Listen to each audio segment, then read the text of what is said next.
The purpose of the seminar is that we're going to take a look at what it takes to start a business. We're going to help you decide if having a business is right for you. And we're going to present resources should you decide to further explore the possibility of starting a business. Now, some of this is going to be a little bit repetitive, covering some of the ground that Steve covered last week, but a lot of this is going to be all new material. So a lot of people ask themselves, wouldn't it be nice to have a business? Wouldn't it be nice to be my own boss? And then once they try to figure that out, then they say, okay, why would I start a business? What does it take? Can I do this? Is it risky? Is it easy? Is it rewarding? Can anybody help me? Often when I meet with somebody who wants to start a business, I ask them, are you sure you want to start a business? And then the second question is, are you really, really sure you want to start a business? Because there is a lot involved. And to be honest, I often use the example, which usually resonates with women more than guys, but it's like having a kid. You got to do a lot of things to prepare, and then it's a lifelong commitment in many cases, which includes a lot of heartburn, heartache, sleepless nights, expenses. Of course, there's also a lot of rewards. But having a new business includes having a lot of uncertainty, not being sure what to do, where to go next. And this is not only when you start the business, but often when you're conducting the business, trying to figure out, what do I do now? How do I address certain problems? So there's a lot of uncertainty in there. So how do you deal with uncertainty? Well, some people will take the future one step at a time while they're selling their product or services. So in other words, they're going to try to guess their way through it as they start doing the business. They won't have a formal process. Of course, each case is different and individually treated. A customer, in many cases, will define the need, which, quite frankly, as a business owner, you ought to know what the need is, rather than letting your customers define that for you. You predefine how much money are you willing to lose or risk. It's important to know what you're getting yourself into and how much is too much in spending money or trying to conduct expansion in the marketing side without knowing what the results will be. And then also, in many cases, the market will validate the opportunity. Now, we mentioned last week, and Steve stole this from me, but I stole it from somebody else, so you're forgiven, that whether you have a service trying to find a market, or if you have a market that needs what you're trying to provide. So you don't let the market validate, you find out if the market is there. Or you can go through a planning process, which then means you're going to write and implement a business plan. It's going to be that's a good part of what we'll be talking about today. And in the business plan, you're going to determine the market need defines the customer. So who, within that market, who do you want to do business with? What does your customer look like? What are going to be some of their pain points, their needs that you can address by offering your services? You're going to develop the rationale of how and how much money the business can make. That gets into your marketing plan. Your experience and the analysis of the business and its environments will help to validate the predictions. You're going to see what's working and what isn't working. In the last several years, and basically about 5 years, last 4 or 5 years, SBA defines a small business as an enterprise having fewer than 500 employees. Now, in reality, that depends on the industry. For example, if you talk to the automakers, 10,000 employees is a small automaker. But obviously, if you're talking about a plumber or an electrician, definitely there'll be less than 500 employees, unless they're a large national concern. There are almost 28 million small businesses in the United States, and over 22 million are self-employed with no additional employees or payroll. These are called non-employers.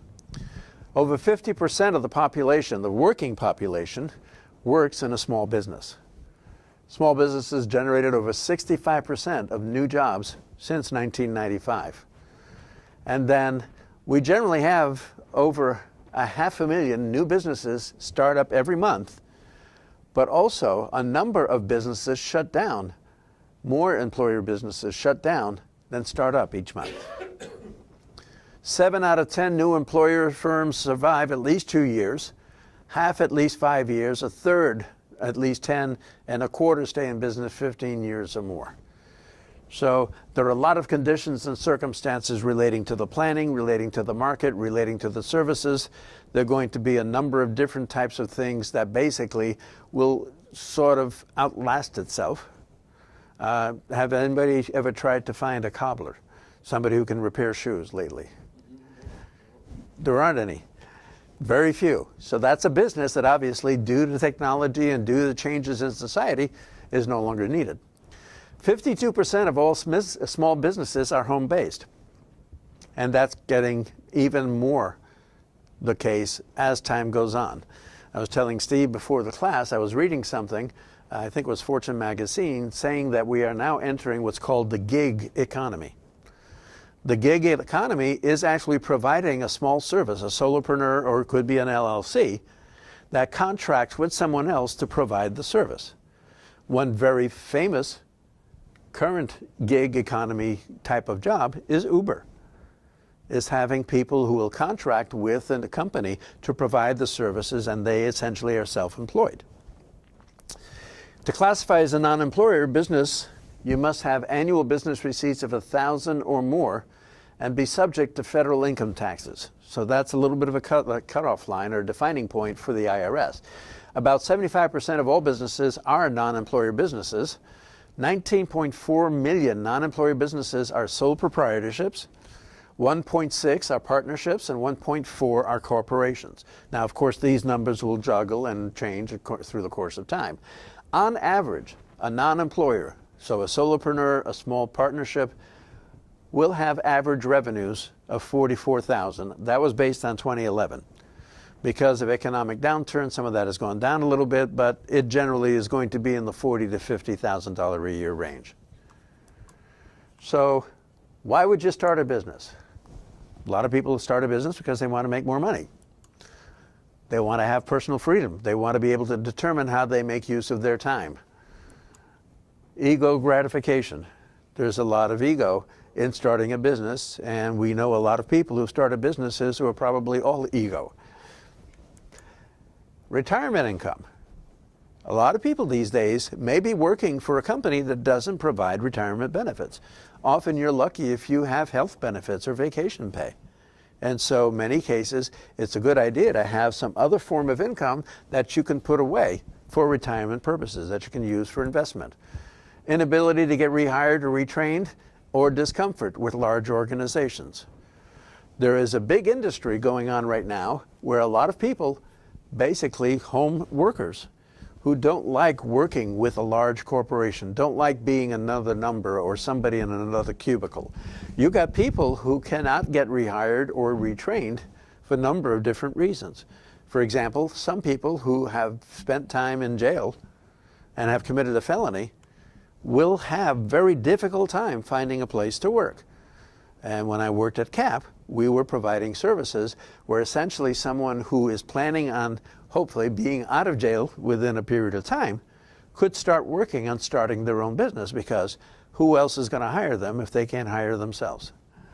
I just met with a local inmate last Wednesday to discuss that very issue. She can't get hired through a traditional employer. So, yeah. So now, of course, in those cases, you have to take a look at whether they'll need bonding or need some other kinds of certification. But often, in many cases, they can start their own business. And of course, a lot of people start money because they want to have higher income, and they want to have the opportunity cost. The potential income is higher, but also the opportunity cost is something that you take into consideration. Do you know what opportunity cost is? What is it? Isn't it more of basically what's going to be available to you? It basically means that what is it that you can do where you can make more money?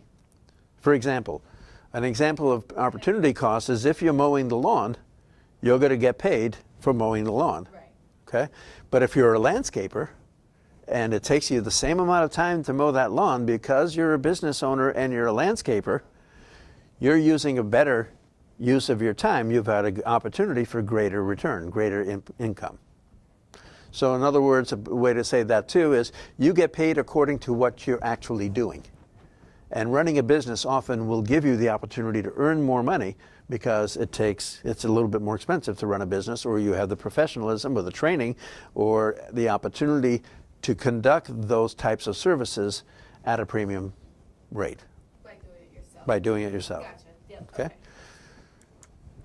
So if you remember last week, I mentioned that I'm a pretty good plumber, but it takes me 4 hours to do a 1-hour job. Right. So in terms of opportunity cost, I'm spending 4 times the amount of time it would take somebody else to do it in 1 hour, which means I probably am saving money by paying them than wasting money by trying to do it myself.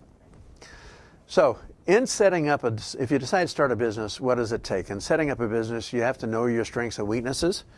You have to know a market for your offering, a product or services.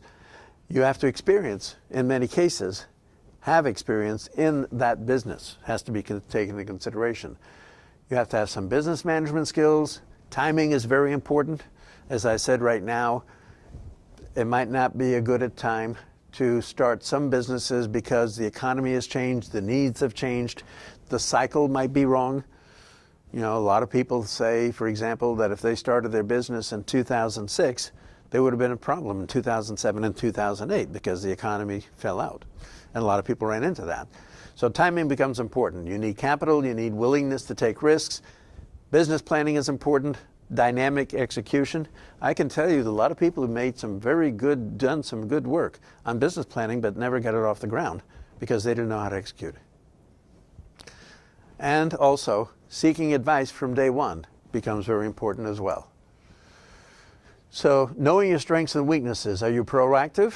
Are you good at executing plans? Do you require direction or supervision? Are you a good planner? Are you open to seek and listen to advice? Can you lead people or delegate? And by the way, delegate is an important component of being a good business person. So, a market for your offering. Choose one that exists and preferably one you have experience in. You can't afford market creation. In most cases, it takes a lot of money to create a market. One example is when Steve Jobs first started with Apple and tried to sell a computer. Or as time went on, he had to build the brand, he had to build the need in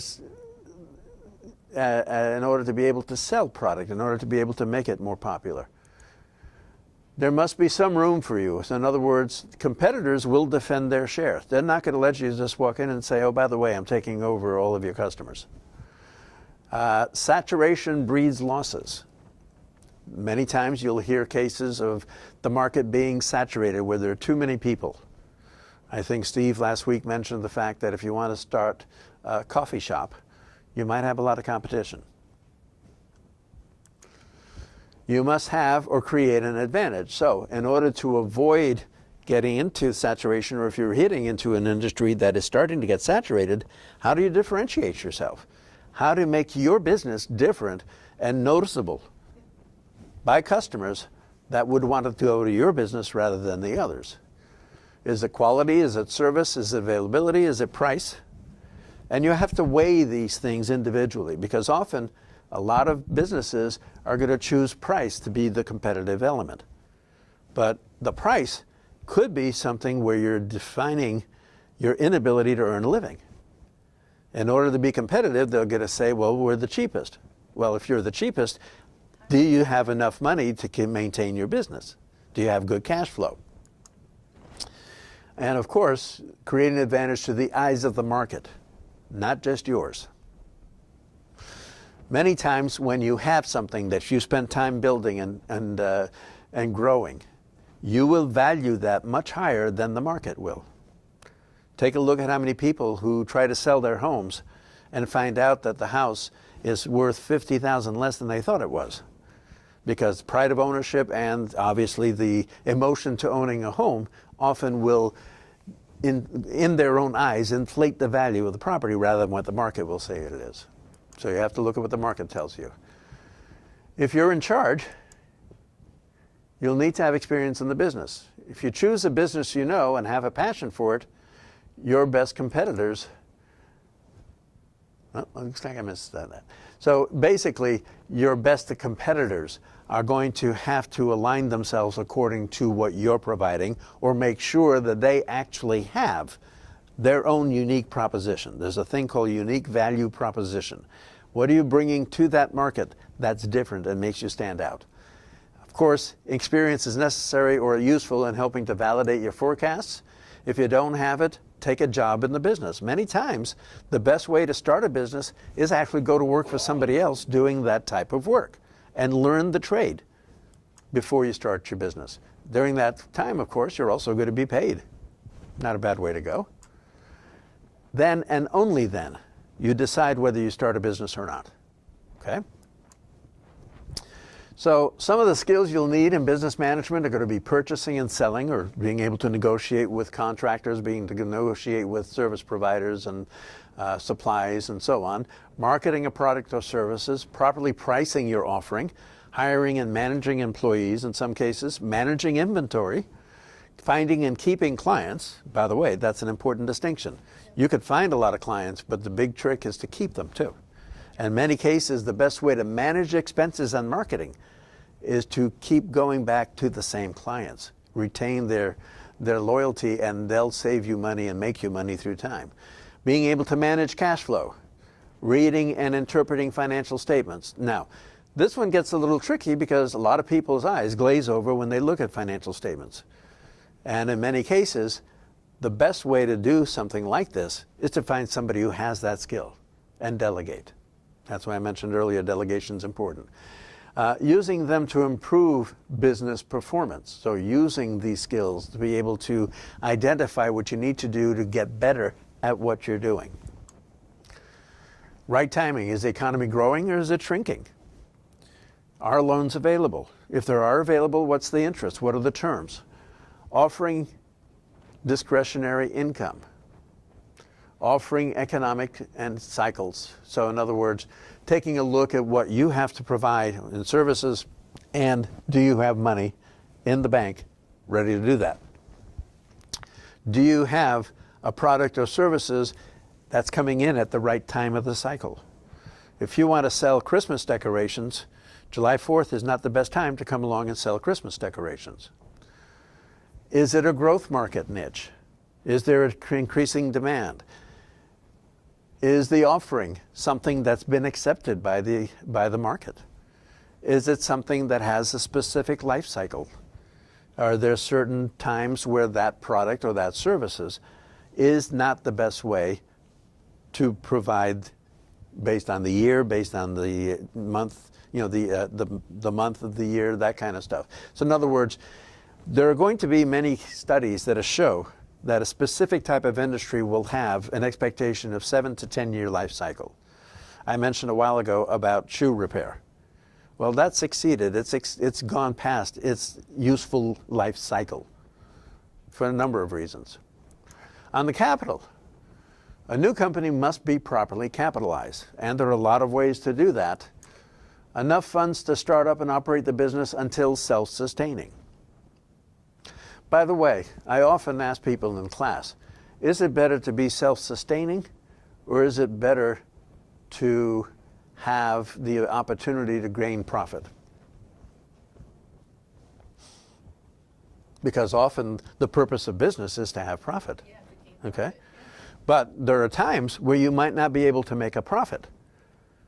Then it's more important to be self-sustaining. Okay? So the answer to the question is, you need to have at least enough money to stay in business. You need the cash flow. You need to be able to provide the services. As time goes on, you will be able, if you manage your business properly, assess what you need to do to make a profit. So sometimes you may be in a zero-sum gain, which means simply you've got enough to stay in business, but not enough to grow. The way I learned about SCORE years ago, I had a small residential carpet and upholstery cleaning company. I had 4 or 5 contractors. I was able to pay my bills. We had a good little business going, but I wanted to expand.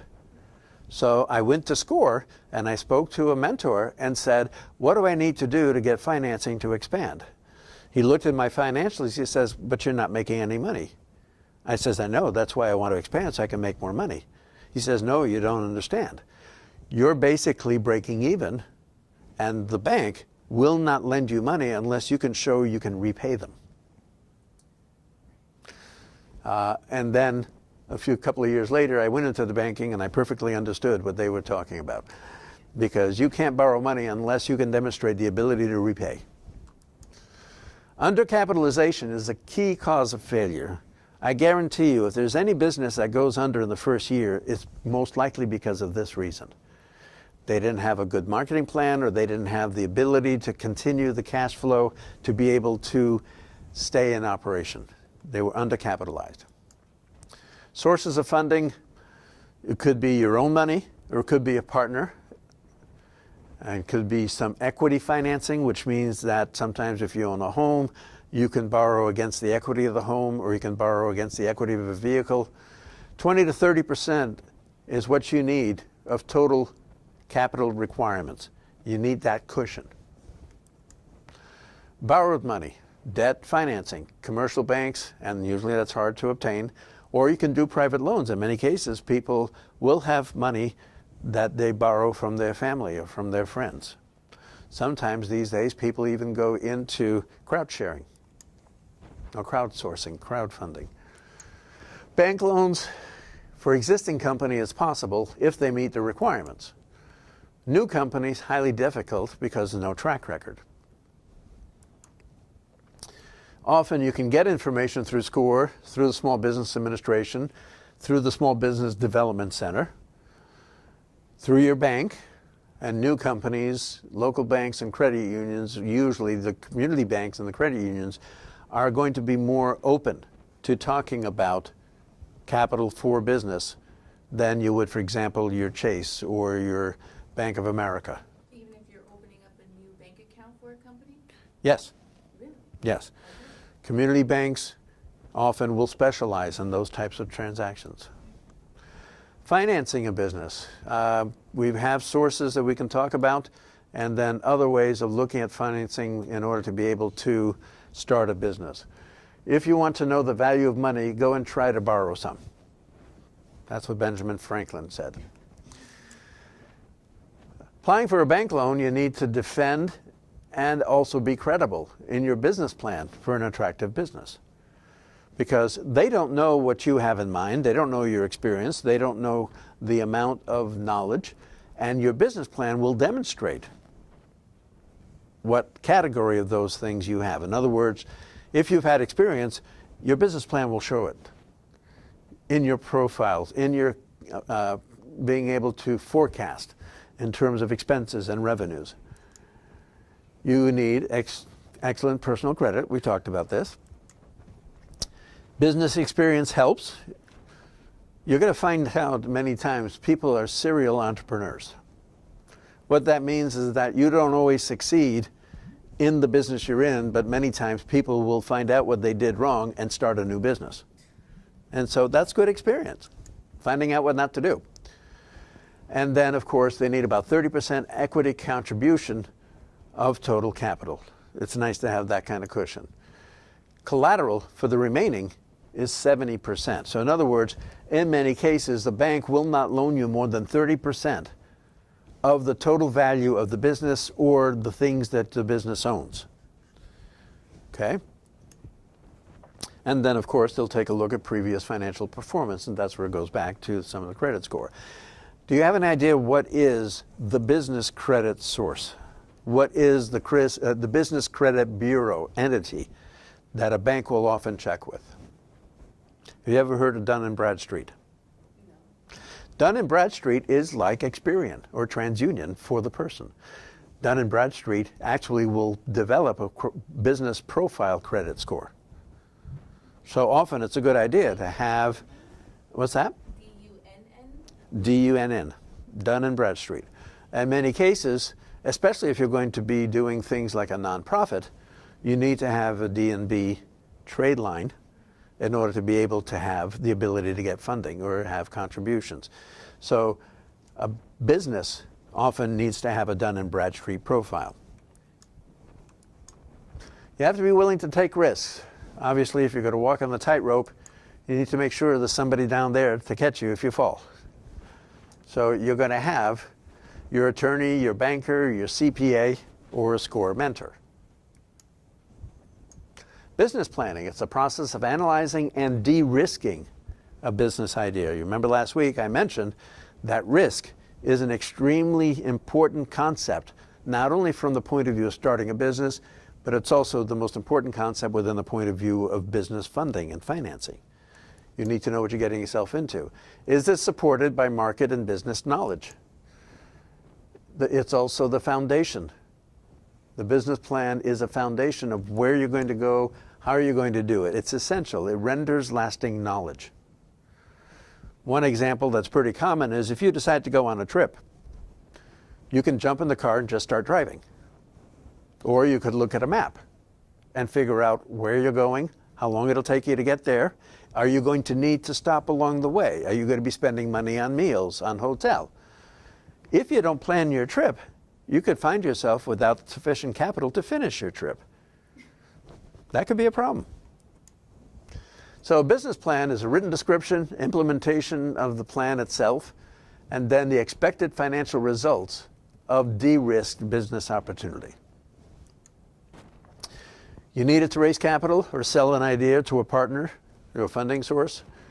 You need different outlines. There are a lot of different outlines. You can choose one. And believe me, there are so many variations. Often people don't start a business plan because they're afraid to even start because they don't understand what's involved in it. They don't understand what are the pieces of information. And that's where we start getting into research. But also having an outline will work in giving you the opportunity to take it step by step. They're necessary. But also it's what's referred to as a living document. It will often require further review, further analysis, further modification. So you don't just put a plan together and say, here it is, this is what I'm going to do for the next 20 years. Or the next 2 years. So you need, step by step, develop a business model for your business idea. Assess preliminary break-even. We talked about being able to be sustainable as opposed to being profitable. You need to know your break-even so you know if you're sustainable. You need to analyze the business environment, the market, the trends, the industry, the macroeconomic forces. By macroeconomic forces, we're talking about, are we starting a depression? Are we starting a new recession? And generally, there's going to be a recession every 7 to 10 years. So if we had the last one in 2008, and we're now going into 2017, what are the odds of a new recession hitting? Now, of course, there's a lot of difference in terms of the intensity, the depth of the recession.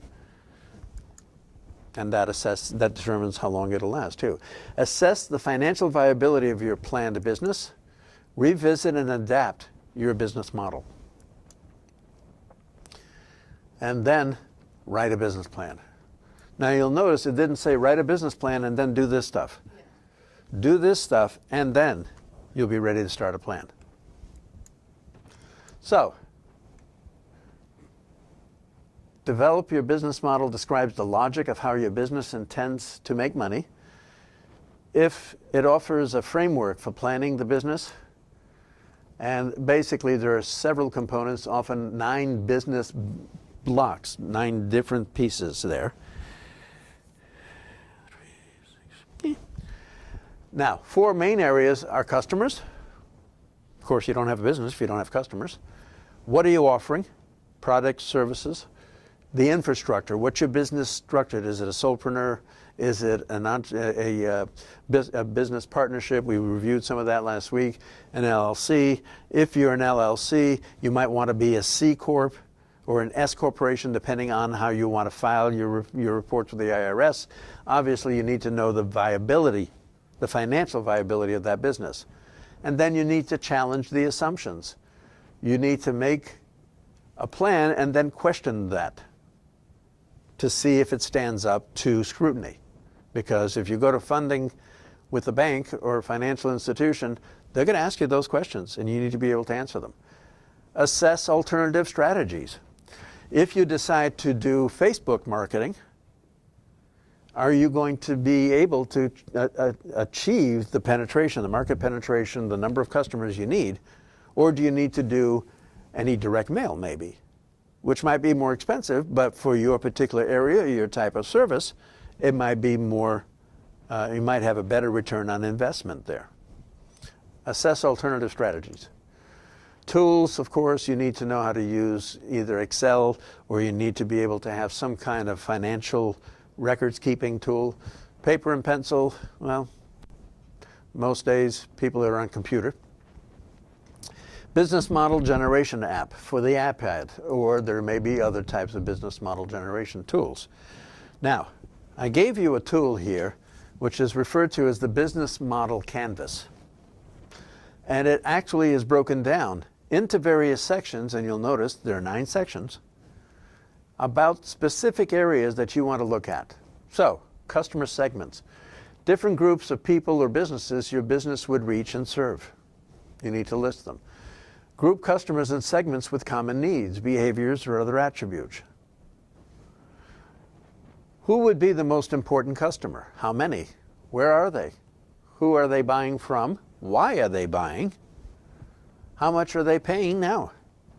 If you can answer those questions, it helps to define your business. Value propositions, products and services that offer value for a specific customer segment.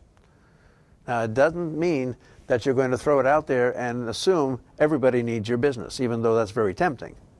You probably can make a good argument as to why everybody needs your business, but you need to have it spelled out in a value proposition. What value would you deliver to the customer? Which customer needs what you satisfy?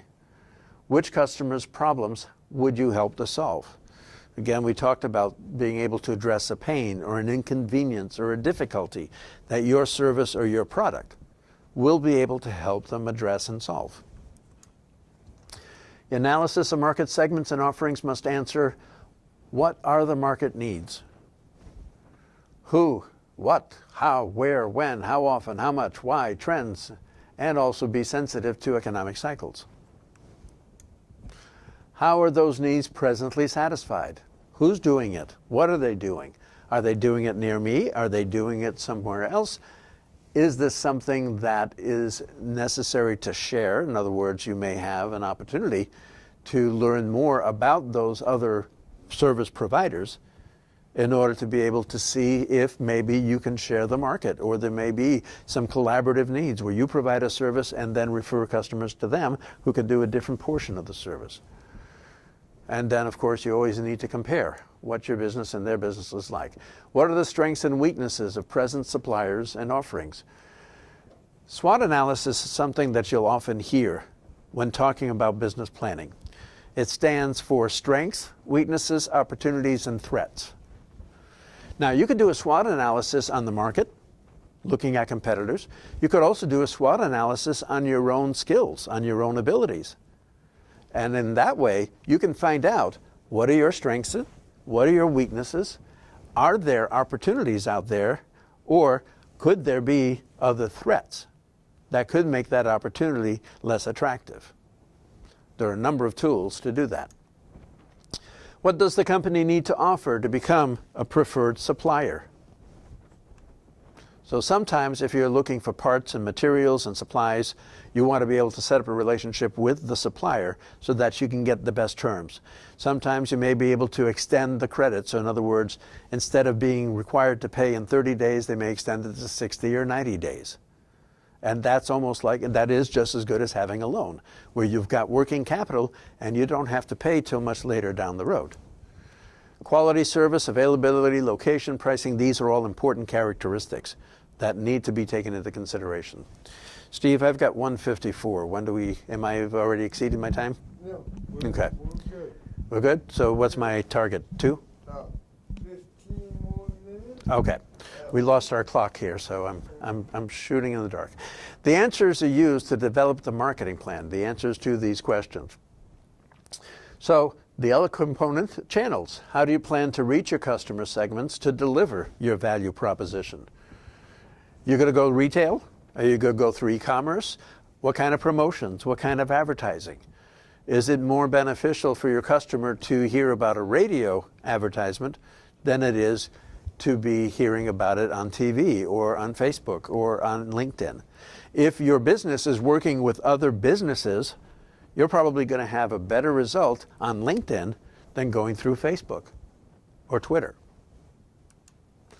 Customer relationships, type of relationship you need to establish with each customer segment.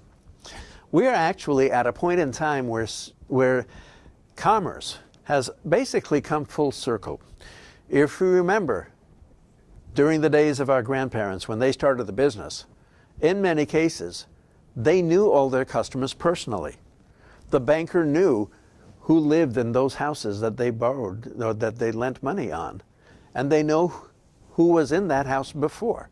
So there was a lot of personal relationship. Now, as time went on, as markets expanded, as services increased, it became a little bit less personal. And then you started having a lot of advertising when TV came along, which was more scattergun. It's more a matter of marketing to the masses and hoping that there'll be enough customers that'll take advantage of your services or your product. We've reached a point now where through social networking, through social media, we're getting back to that personal one-to-one relationship again because of the new technology that can be used at very inexpensive cost and can develop a marketing plan and a strategy, a value proposition that's very specific to a very certain group. Revenue streams, sales forecast by each customer segment. How much does each revenue stream contribute to overall revenues? Now, in many cases, some businesses will have some trade lines of different types of services. One could be just providing material in order to be able to send it to a do-it-yourselfer. One could be providing the actual service of doing the installation, for example. Or another could be just a referral source, and they get paid for doing consulting work. So you have to look at those various sources of revenue. For what value would customers be willing to pay? How much are they paying now? Again, we talked about pricing being a competitive component, but you want to make sure that your pricing doesn't run you out of business. It doesn't do any good to get a lot of customers if you're not making enough money to pay your own bills. Key resources. What assets are required to make a business model work? What's the organization? Solopreneur, LLC, partnership. What skills are needed? And we went through a list of different skills and being able to market, being able to manage your resources, your finances, being able to manage employees. What facility is required? Do you need a storefront? Do you need a warehouse? Or can you do this through e-commerce? And a lot of people these days are going more and more into the e-commerce world. Key activities, the most important things your business would need to do to make the business model work. Obviously, you need inventory if you're going to be doing plumbing work. You need to be able to have the ability to market and send out information, or be able to need paperwork for your invoicing. You need some tools to be able to track your customers and your clients, to do the billing. What are some of these things? And also, you're going to need a network of suppliers or partners that make the business model work. If you don't have those networks or those suppliers in place, you can't provide the service. And if you don't have good terms with the supplier, with the resources that you need, then it could be more expensive and too expensive for you to conduct business. So you need to have a good idea of what those sources are. And then all costs incurred to make the model work. Now, when I say all cost, I mean all cost. If you need to buy printer, and then you need to buy ink for your printer, you need to know how much you're going to spend on office equipment. If you're going to be using a vehicle, you need to know how much it's going to cost you to keep that vehicle on the road. Licensing, insurance, gas, all of these things, i.e. cost of goods sold and fixed operating expenses. Those are the things you need to know. Most important costs and expenses in the business model. Identify them, list them, be aware of what they are. Also be aware of when you need to be able to make the payments. So you assess the break-even, you take a look at sales, you take a look at the cost of the products or services, and when you take sales minus costs, that gives you your gross profit. That's not necessarily what you put in your pocket. That's just your gross profit in order to be able to offer the service. You also need to look at your own expenses, operating the business, your wages, your rental, your utilities, your insurance. And then from there, you subtract those expenses from the gross profit. That's your net profit during any given month or quarter or year. Now, net profit before taxes. When you pay taxes, are you paying on gross or net?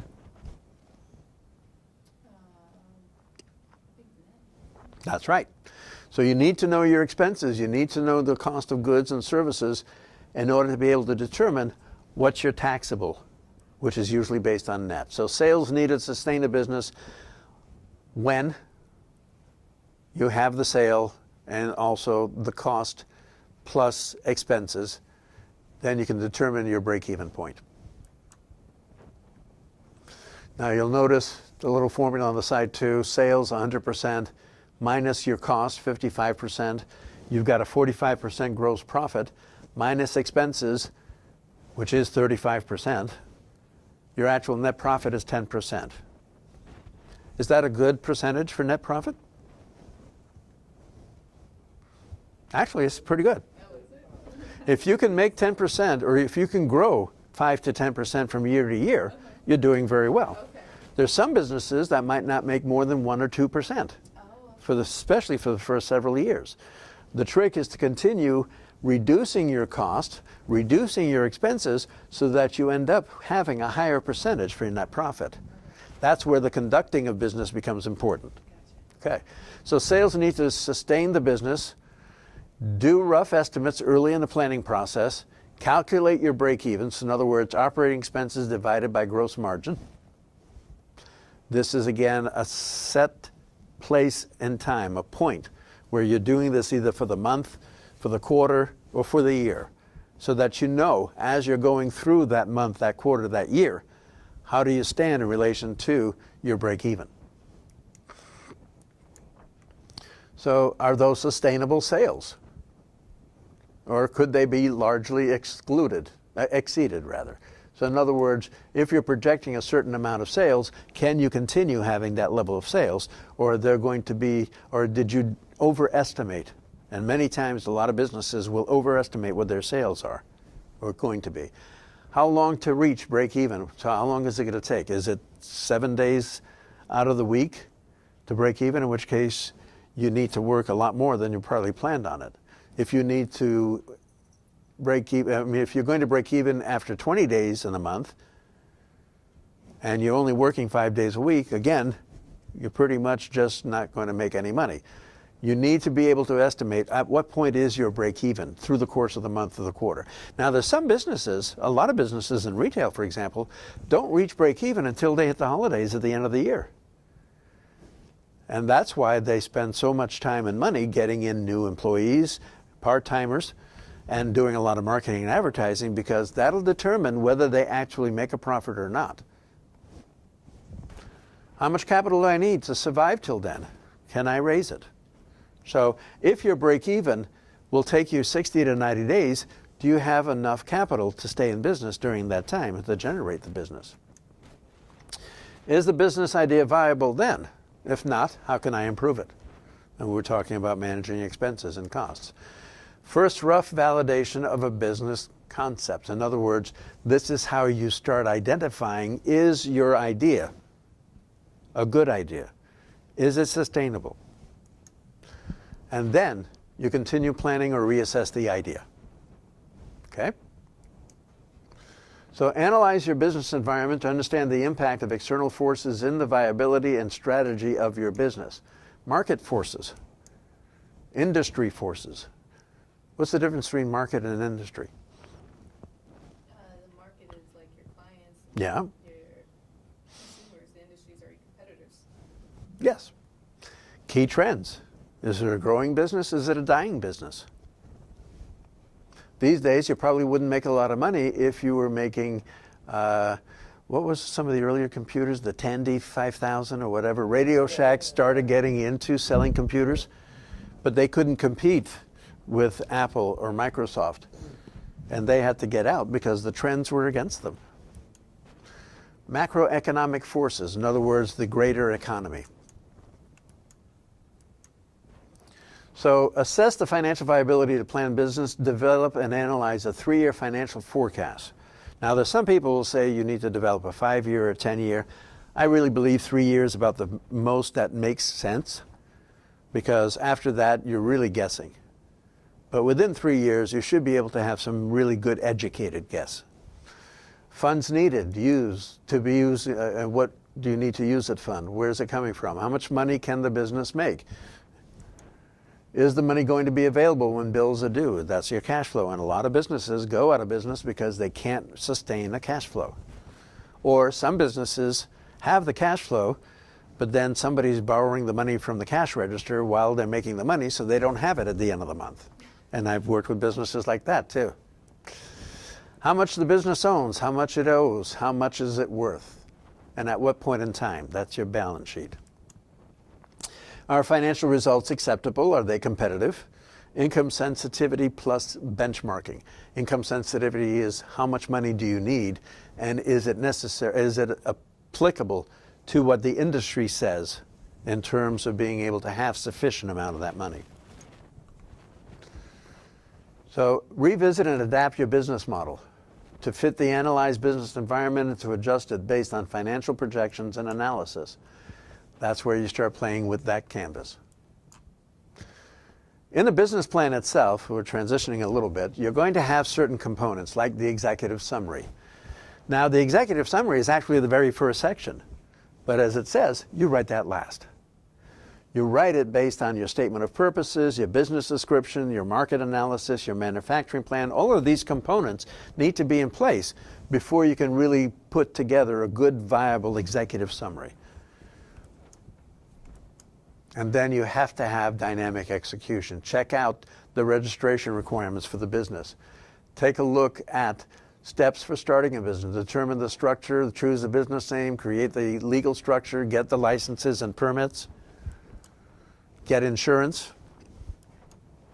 debt and equity funding. Are you going to be shoestrapping or bootstrapping, where you provide your own capital? You're going to borrow against credit cards, or you're going to borrow against equity in a home or other assets? Are you going to be able to get money from family and friends? Those are all the pieces that you need to know. The accounting system, you need to be able to track what you're doing and how you're doing, how well you're doing it. Swift execution of the business plan. Time is money. Use it in planning when there's no idle capital.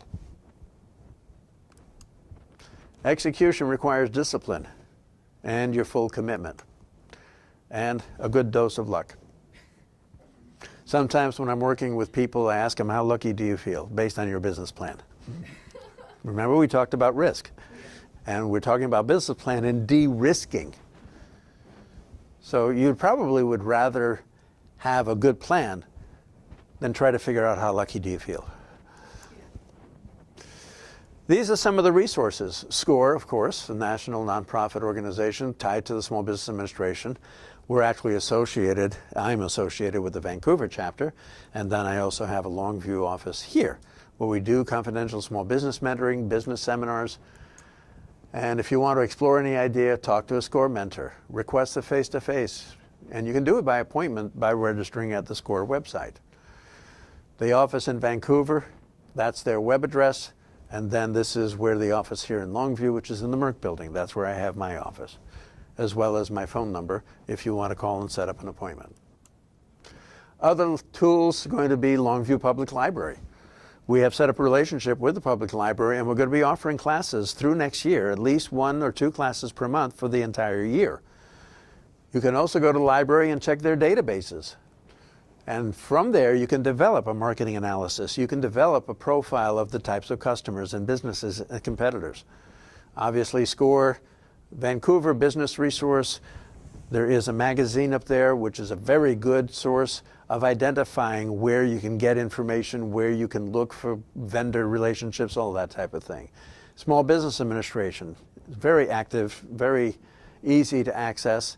Entrepreneur organizations. There are a lot of different businesses and organizations, so sometimes you'll be part of an association, accountants have a very strong association. So they offer tools, training, and so on. Also, you can study about entrepreneurship. The Kauffman Foundation is one source that has done a lot of study, provides a lot of material and white papers about entrepreneurship. I didn't throw that resource that you referred to me to before. You want to talk about that a little bit? Since you've been so talkative, I might give you a chance. I'm sorry, which resource? Well, you mentioned that you often go through, in your class, you offer access to materials and a particular line of thinking or philosophy. At Lower Columbia College in the Career Center, we are open to the public and free. You don't have to be a student or an alumni.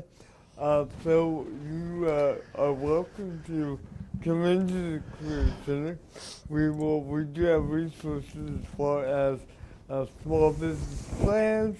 I help people get connected with people like myself to SCORE or Gary Petrick to the Small Business Development Center here in town. So we do have a bunch of resources that you can access through LCC in the Career Center, free of charge and open to the public.